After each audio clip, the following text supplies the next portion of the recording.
नमस्कार दोस्तों, आप सभी को मेरे ट्यूशन में विषय को स्वागत। उम्मीद करता हूँ कि आप सब स्वस्थ और आपका परिवार खुश होगा। मैं ये वीडियो में जो कहने वाला हूँ और आखिरी तक सुनिए ताकि आपको जो समझ में आए, ताकि आपके अंदर में एक शक्ति आएगी जो हमेशा बुद्धि और आत्मा को, मन को शांति देगी ताकि आप जीवन में आगे बढ़ सकें। ये उन लोगों के लिए जो जो उम्रदार आदमी हैं, जैसे 50 साल, 30 साल, 40 साल, जिनके बेटे की वक़्त से पहले मृत्यु हो जाती है, उन लोगों की, ताकि उनका जीवन बेहतर बन सके और वो अपने आप को मजबूत बना सके।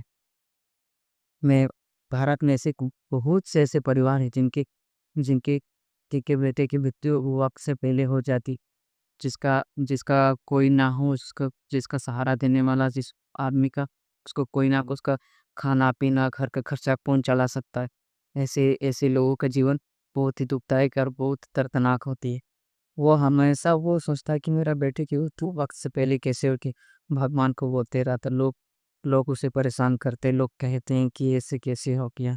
उससे मैं आपको इसकी इसकी एक अच्छी बात बताने वाला हूँ, जिससे आपको समझ में आए कि मैं इसकी जड़ तक जाने जा रहा।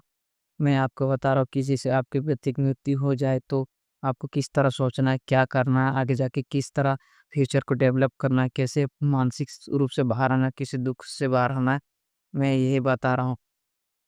आपको सिर्फ़ आपको सिर्फ़ आपका आपका जीवन उस आधार पर नहीं है जिस आधार पर सोच रहे हैं। भगवान समय से पहले इसलिए ले जाता है कि उसका काम पूरा हो चुका था। वो समय समय इसको इतना ही दिया ताकि वो जा सकता है, जाएगा। आपको सिर्फ़ यही करना है कि आप उनके बच्चों या उनके बच्चों या उनकी उनकी पत्नी, उनकी फैमिली को आप अच्छे से रखें। उनके खाना-पीना से लेकर डॉक्टर, मेडिकल आपको ही ध्यान रखना है कि भगवान ने आपको ही इस कार्य के लिए चुना किया था।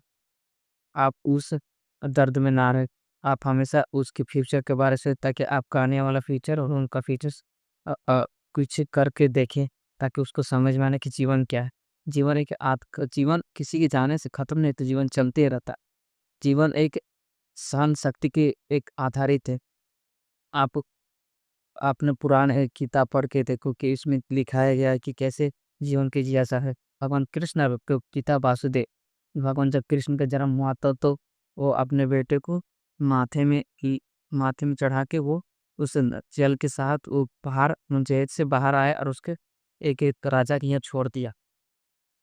जब वो अपने बाप को वहाँ से छुटा कर लाया 14 साल बाद, तब आप वहाँ पर देखना कि जब कृष्ण भगवान का सारा युद्ध खत्म हो चुका था, सारे लोग शांत थे और युद्ध खत्म होने के बाद वो सब खुश थे, तो ये तब कृष्ण भगवान की किसी जंगल में किसी के तीर मारने से उसकी मृत्यु हो जाती। मैंने ये सुनने के बाद सब तरफ मतलब दुखों का पहाड़ टूट पड़ा।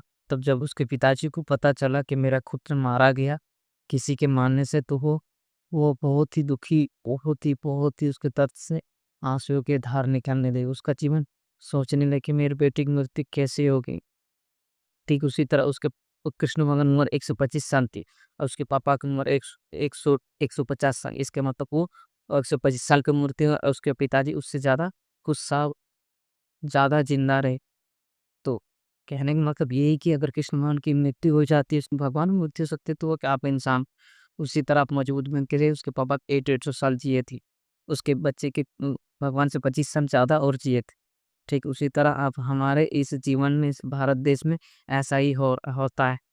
भगवान कृष्ण भगवान बता दी कि आपको यदि ऐसा हो रहा है तो आप इस तरह से, जिस तरह वासुदेव अपने बच्चे के जाने के बाद, मतलब कृष्ण भगवान ने जाने के बाद जिए थे। आपको मजबूत और इतिहास पढ़ के देखना कि उसी में वही लिखा गया है। आपको प्रेरित करे और आपको जीवन को बेहतर बनाए, ताकि उनके साथ आपका भी नाम ऊँचा हो जाए। आप हमेशा इस चीज़ को ध्यान में रख के सब, आप किसी के अंदर दर्द में ना जाएँ।